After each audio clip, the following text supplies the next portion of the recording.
not suffering. Because we're approaching June 16th, 1919 was the date that the Ohio State Legislature ratified the 19th Amendment. And then August 20th, 1920, when the 19th Amendment was constitutionally ratified, extending the franchise to women. Now I know not all women and not all men were able to vote after 19, but the struggle for women's suffrage was one of the most important political struggles in U.S. history. Generations of women learned how to agitate and organize for the vote. And yes, we all know that many of the leaders of the women's suffrage movement were racist, used racist rhetoric, denied equality to people of color, and immigrants in particular. But the movement overall championed universal suffrage. While we white women must acknowledge the racism within the movement, we must also do all we can every day to make sure it is never replicated. Women of color and immigrant women supported women's suffrage. Sojourner Truth, Charlotte Fortin, Frances Watkins Harper, Mary Church Terrell, Ida B. Wells, Frederick Douglass, the Delta Sigma Theta sorority, which was founded, any proud Deltas here? Which was founded at Howard University. Adelina Otero Waring, Maria Amparo Ruiz de la Burton, Mabel Ping Hua Lee, to name just a few. Say their names and do not erase the history of women of color feminists. When the United States Constitution was first ratified, only elite Protestant men could vote. Suffrage was based upon class, it was based upon race. Free men in the nominally free northern states were denied the right to vote. Suffrage was based upon religion, age, nationality, and residence. The extension of suffrage took struggle, real struggle. Women organized, demonstrated, were jailed, and tortured for the right to vote. And this state of Ohio was central in the struggle for women's suffrage. Sojourner Truth gave her memorable, important Ain't I a Woman speech in Akron, Ohio in 1851. Betsy Mix Powell, an Ohio suffragist, would only speak to racially diverse women's suffrage organizations. No one gave women the vote.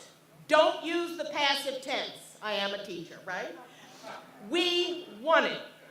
Suffrage was further extended after 1920 during the Civil Rights Movement, whose leaders, including our own Coretta Scott King and Eleanor Holmes Norton, demanded universal suffrage.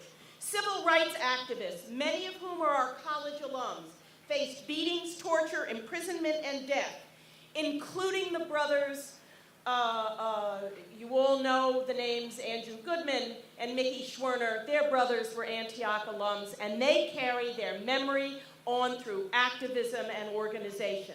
And Ohio sent its finest to the South to fight apartheid, to register people to vote, and to desegregate the South. The extension of the suffrage, the two great century movements and reforms, changed the United States for the better. Patsy Mink, Shirley Chisholm, and by the way, this fall is the 50th anniversary of the first African-American woman to get elected to Congress, Brooklyn's Shirley Chisholm. John Lewis and Barack Obama are testaments to this.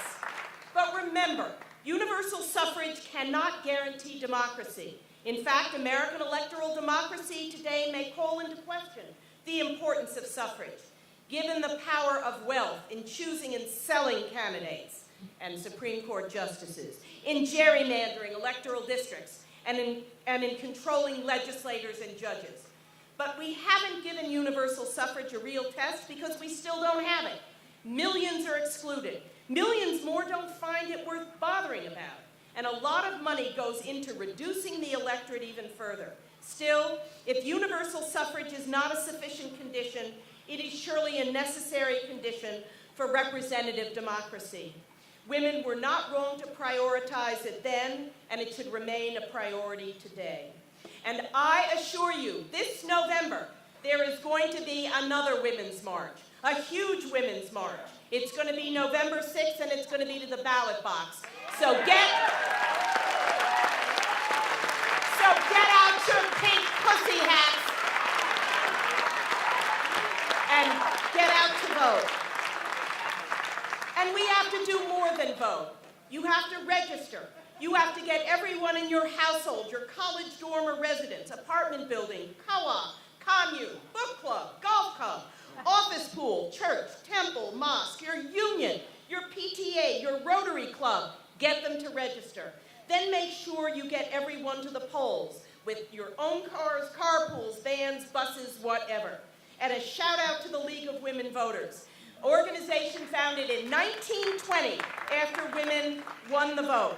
Never refer to them as little gray-haired ladies in pearls. They are dedicated organizers against voter suppression and for universal civic engagement.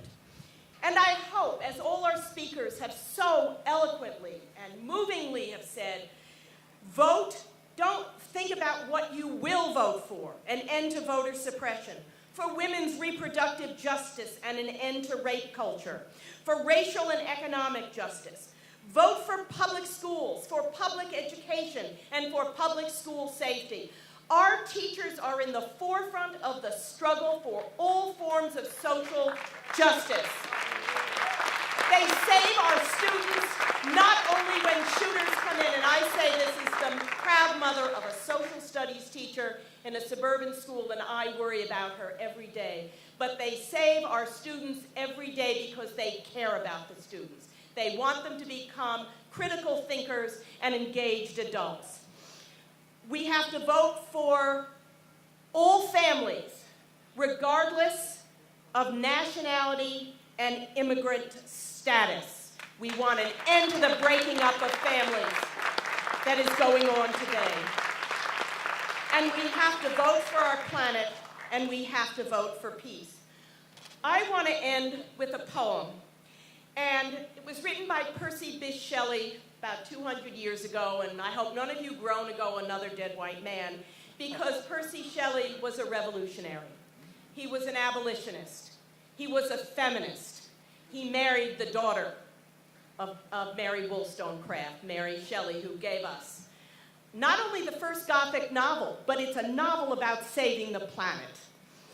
And he wrote this poem after the Peterloo Massacre, and in my opinion, his poem presages truth, presages Crosby, Stills, and Nash, my generation's 4 dead in Ohio, the Garner's family, I Can't Breathe, and I hope I don't cry, because this is a poem, I read it at Antioch College, and I've never forgotten it. It's called The Mask of Anarchy, and go read it.